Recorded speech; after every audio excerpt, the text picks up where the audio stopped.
Praise God. ಯೇಸು ಕ್ರಿಸ್ತನ ಹೆಸರಿನಲ್ಲಿ ಜಯದ ವಾಕ್ಯ ಈ ಕಾರ್ಯಕ್ರಮಕ್ಕೆ ನಾನು ಸ್ವಾಗತಿಸ್ತಾ ಇದ್ದೇನೆ. ಬನ್ನಿ, ಇವತ್ತಿನ ದಿನವು ಕರ್ತನಿಂದ ನೇಮಿಸಲ್ಪಟ್ಟಿದೆ. ಇದನ್ನು ನಾವು ಆನಂದ ಪಡೋಣ, ಸಂತೋಷ ಪಡೋಣ. ಸಂತೋಷ ಆನಂದದೊಡನೆ ನಾವು ತಂದೆಯ ದೇವರನ್ನು ಆರಾಧಿಸುವ. ನಿಮ್ಮ ಕಷ್ಟ, ಸಂಕಟ, ದುಃಖ, ನೋವು, ಚಿಂತೆ, ಬಾಧೆ ಅಥವಾ ಯಾವುದೊಂದು ಪರಿಸ್ಥಿತಿಯಲ್ಲಿ, ನೋವಿನಲ್ಲಿ, ದುಃಖದಲ್ಲಿ ಹಾದು ಹೋಗ್ತಾ ಇದ್ದೀರಿ, ಭಯಪಡಬೇಡ್ರಿ.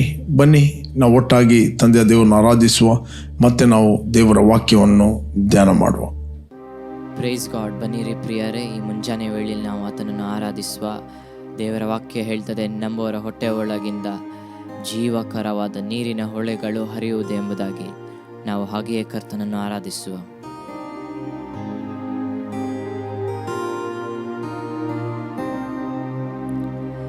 ನನ್ನ ಆತ್ಮದೊಳಗಿಂದ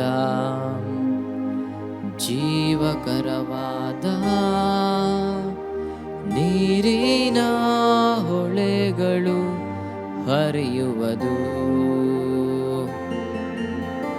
ನನ್ನ ಆತ್ಮದೊಳಗಿಂದ ಜೀವಕರವಾದ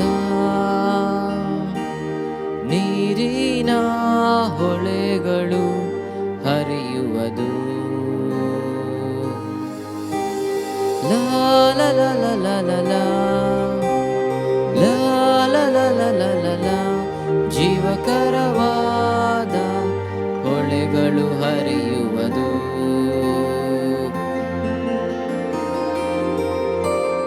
ಲಾ ಲಾ ಲಾ ಲಾ ಲಾ ಲಾ ಲಾ ಲಾ ಲಾ ಲಾ ಲಾ ಲಾ ಜೀವಕರವಾದ ಹೊಳೆಗಳು ಹರಿಯುವುದು.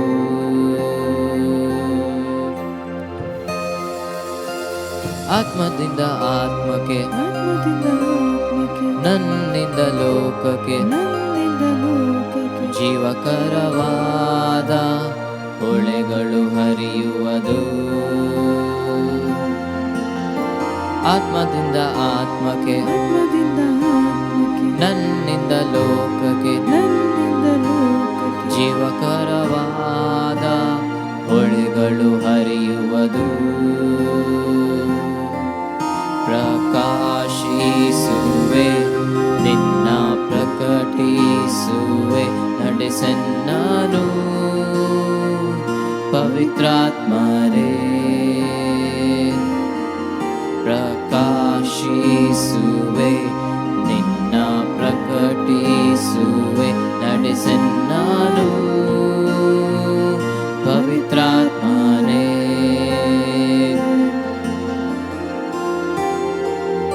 ಲಾ ಲಾ ಲಾ ಲಾ ಲಾ ಲಾ ಲಾ ಲಾ ಲಾ ಲಾ ಲಾ ಲಾ ಜೀವಕರವಾದ ಹೊಳೆಗಳು ಹರಿಯುವುದು. ಲಾ ಲಾ ಲಾ ಲಾ ಲಾ ಲಾ ಲಾ ಲಾ ಲಾ ಲಾ ಲಾ ಲಾ ಜೀವಕರವಾದ ಹೊಳೆಗಳು ಹರಿಯುವುದು. ಆತ್ಮದೊಳಗಿಂದ ಜೀವಕರವಾದ ನೀರಿನ ಹೊಳೆಗಳು ಹರಿಯುವುದು. ನನ್ನ ಆತ್ಮದೊಳಗಿಂದ ಜೀವಕರವಾದ ನೀರಿನ ಹೊಳೆಗಳು ಹರಿಯುವುದು. ಲಾ ಲಾ ಲಾ ಲಾ ಲಾ ಲಾ ಲಾ ಲಾ ಲಾ ಲಾ ಲಾ ಜೀವಕರವಾದ ಹೊಳೆಗಳು ಹರಿಯುವುದು. ಲಾ ಲಾ ಲಾ ಲಾ ಲಾ ಲಾ ಲಾ ಲಾ ಲಾ ಲಾ ಲಾ ಜೀವಕರವಾದ ಹೊಳೆಗಳು ಹರಿಯುವುದು. ಲಾ ಲಾ ಲಾ ಲಾ ಲಾ ಲಾ ಲಾ ಲಾ ಲಾ ಲಾ ಲಾ ಜೀವಕರವಾದ ಹೊಳೆಗಳು ಹರಿಯುವುದು. ಜೀವಕರವಾದ ಹೊಳೆಗಳು ಹರಿಯುವುದು. ಜೀವಕರವಾದ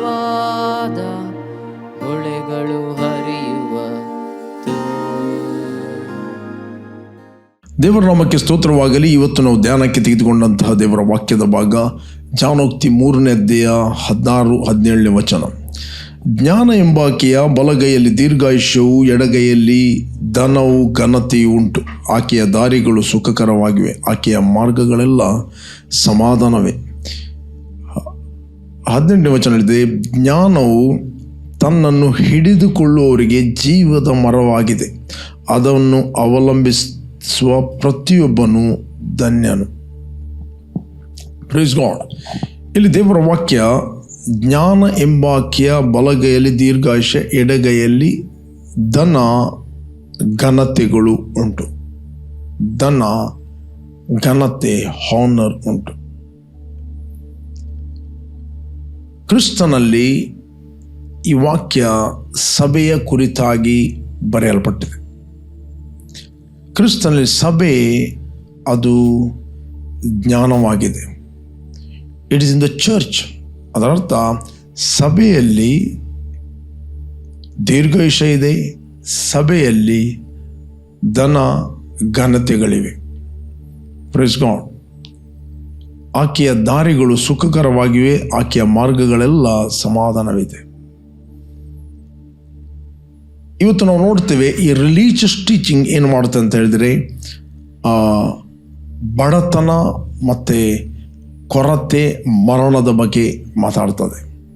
ಬಟ್ ಯೇಸು ಕ್ರಿಸ್ತನು ನಮ್ಮ ಮೂರ್ಖತನವನ್ನು, ನಮ್ಮ ಮೇಲಿದ್ದ ಶಾಪವನ್ನು, ನಮ್ಮ ಮೇಲಿದ್ದ ಮರಣವನ್ನು, ನಮ್ಮ ಕಷ್ಟಗಳನ್ನು, ನಮ್ಮ ಬೇನೆಗಳನ್ನು, ನಮ್ಮ ಪಾಪಕ್ಕೆ ಸಂಬಂಧಪಟ್ಟ ಎಲ್ಲ ಶಿಕ್ಷೆಗಳನ್ನು ಯೇಸು ಕ್ರಿಸ್ತನು ತಾನು ಕ್ರೂಜೆಯಲ್ಲಿ, ಕಲ್ವಾರಿ ಕ್ರೂಜೆಯಲ್ಲಿ ತೆಗೆದುಕೊಂಡು ಹೋಗಿದ್ದಾನೆ.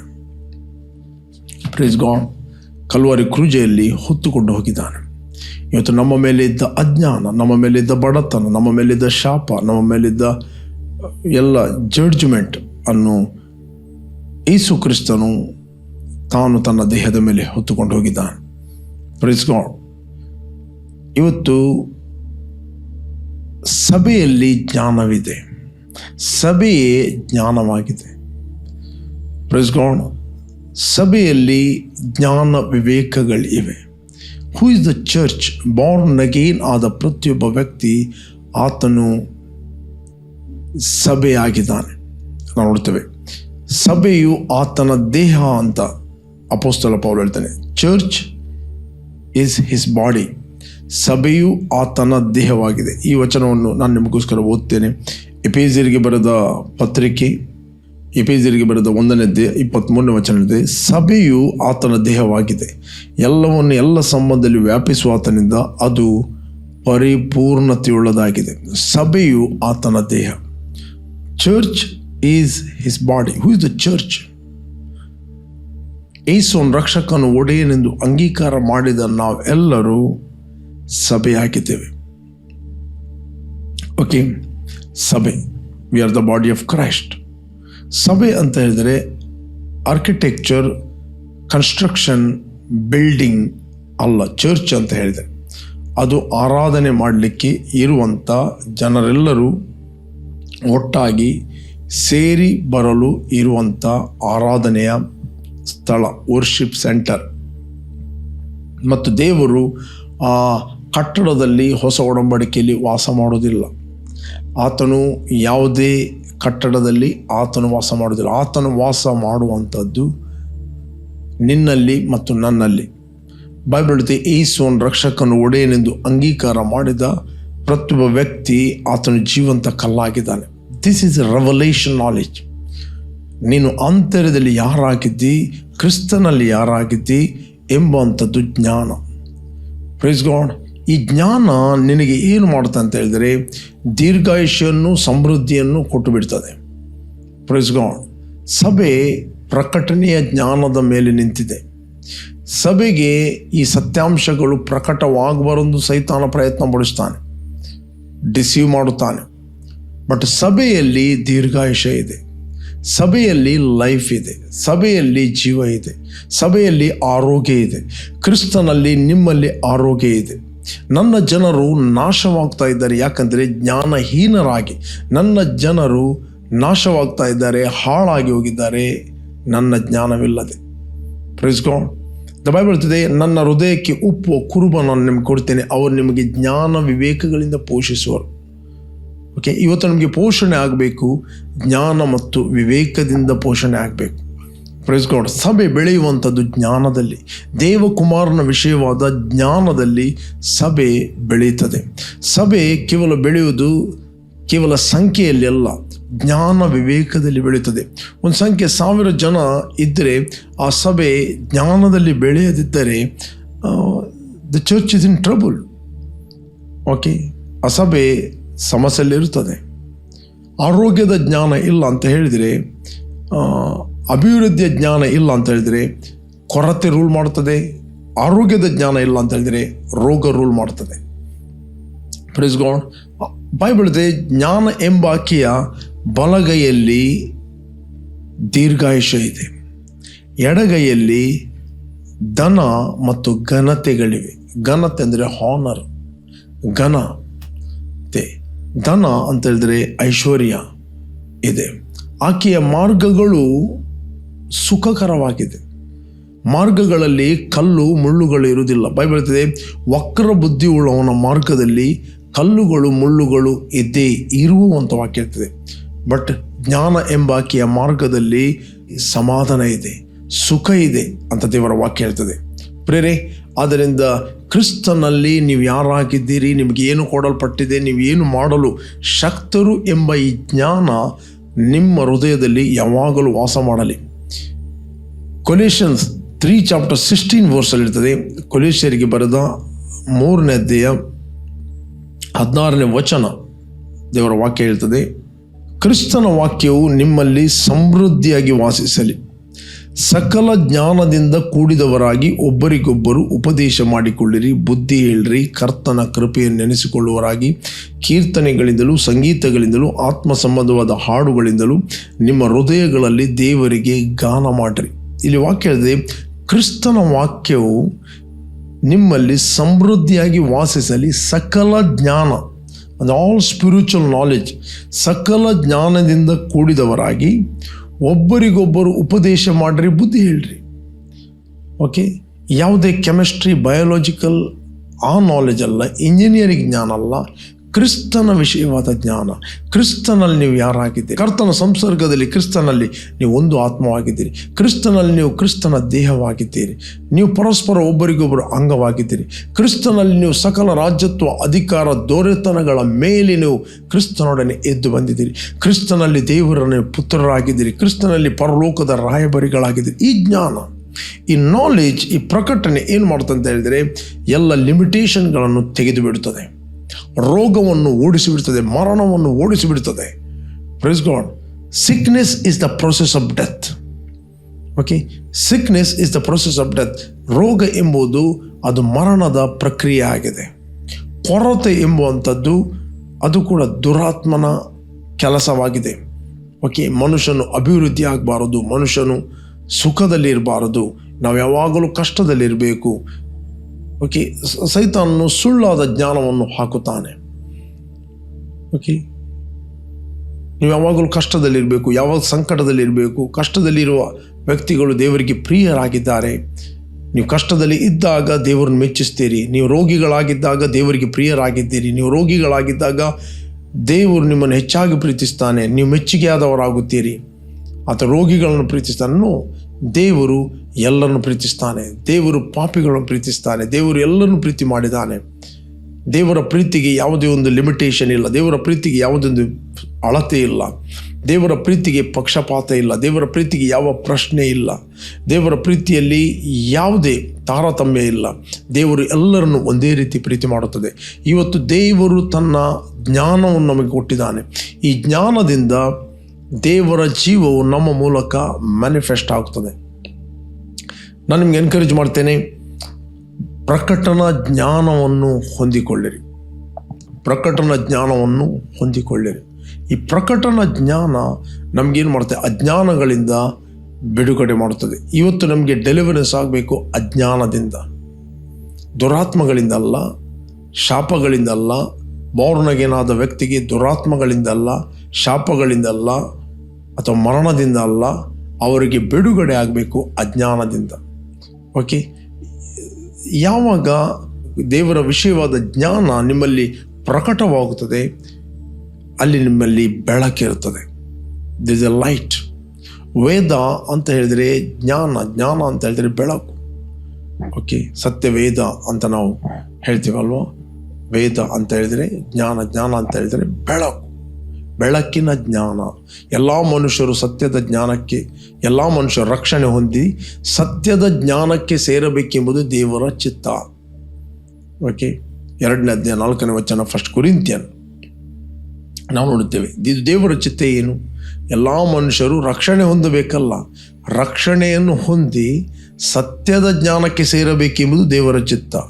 1 Timothy 2:4. ಎಲ್ಲ ಮನುಷ್ಯರು ರಕ್ಷಣೆಯನ್ನು ಹೊಂದಿ ಸತ್ಯದ ಜ್ಞಾನಕ್ಕೆ ಸೇರಬೇಕೆಂಬುದೇ ಆತನ ಚಿತ್ತವಾಗಿದೆ. ಓಕೆ, ಎಲ್ಲ ಮನುಷ್ಯರು ರಕ್ಷಣೆ ಹೊಂದಬೇಕು, ಯಾರು ಕೂಡ ನಾಶ ಆಗಬಾರದು. ಎಲ್ಲ ಮನುಷ್ಯರು ರಕ್ಷಣೆ ಹೊಂದಬೇಕು. 2ನೇದು ಸತ್ಯದ ಜ್ಞಾನಕ್ಕೆ ಸೇರಬೇಕೆಂಬುದು ದೇವರ ಚಿತ್ತ. ಇವತ್ತು ಅನೇಕರು ರಕ್ಷಣೆಯನ್ನು ಹೊಂದಿದ್ದಾರೆ, ಬಟ್ ಸತ್ಯದ ಜ್ಞಾನ ಅವರಿಗೆ ಇಷ್ಟ ಇಲ್ಲ. ಓಕೆ, ನಾವು ರಕ್ಷಣೆಯನ್ನು ಹೊಂದಿದ್ದೇವೆ, ನಾವು ನಿತ್ಯ ಜೀವವನ್ನು ಪಡೆದಿದ್ದೇವೆ, ಇಲ್ಲಿ ಅನೇಕ ಸಮಸ್ಯೆಗಳು, ಪ್ರಾಬ್ಲಮ್ಗಳಿವೆ, ತೊಂದರೆ ಇಲ್ಲ, ನಾವು ಪರಲೋಕದಲ್ಲಿ ಸುಖವನ್ನು ಅನುಭವಿಸ್ತೇವೆ. ದೇವರು ನಮ್ಮನ್ನು ಪರಲೋಕಗೋಸ್ಕರ ಸೃಷ್ಟಿ ಮಾಡಲಿಲ್ಲ. ಒಂದು ನೆನಪಿಟ್ಟುಕೊಳ್ಳಿ, ದೇವರು ನಮ್ಮನ್ನು ಸೃಷ್ಟಿ ಮಾಡಿದ್ದು ಭೂಮಿಗೋಸ್ಕರ. ಪರಲೋಕ ಎಂಬುವಂಥದ್ದು ಅದು ಟೆಂಪ್ರರಿ ಪ್ಲೇಸ್.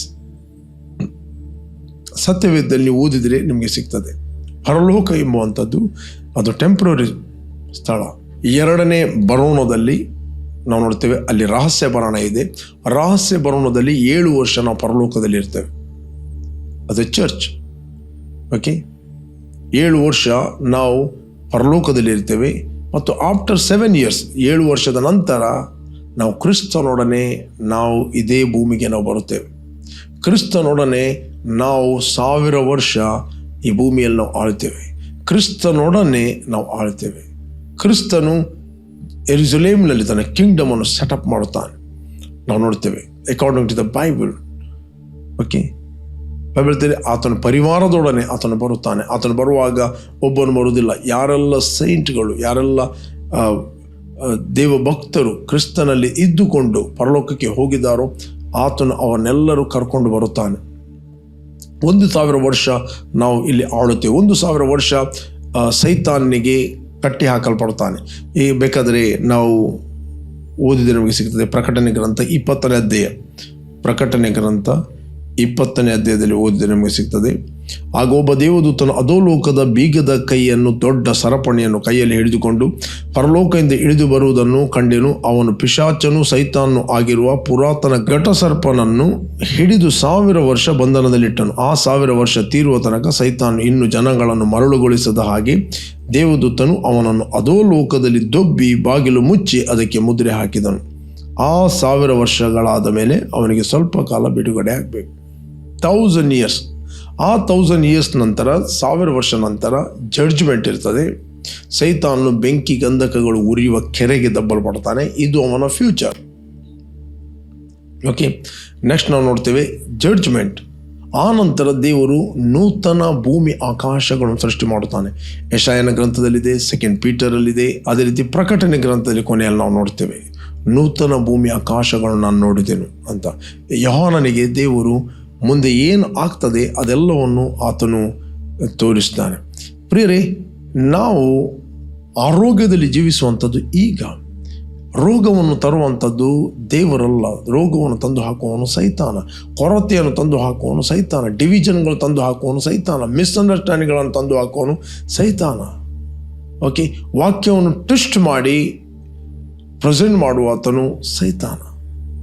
ಬಟ್ ದೇವರು ರೋಗಕ್ಕೆ ಕಾರಣನಲ್ಲ. ದೇವರು ರೋಗಕ್ಕೆ ಕಾರಣನಲ್ಲ. ನೀವು ಅನೇಕ ಸಂದರ್ಭದಲ್ಲಿ ಕೇಳ್ಬೋದು, ಅವರು ಸೇವಕರು ಯಾಕೆ ಸಿಕ್ಕಿಬಿದ್ದರು, ಇವರು ಯಾಕೆ ಬಿದ್ದರು, ಎಲಿಷ ಯಾಕೆ ಬಿದ್ದನು ಕೇಳ್ಬೋದು. ಅದು ಅವರಿಗೆ ಗೊತ್ತು. ಬಟ್ ವಾಕ್ಯ ಸತ್ಯ.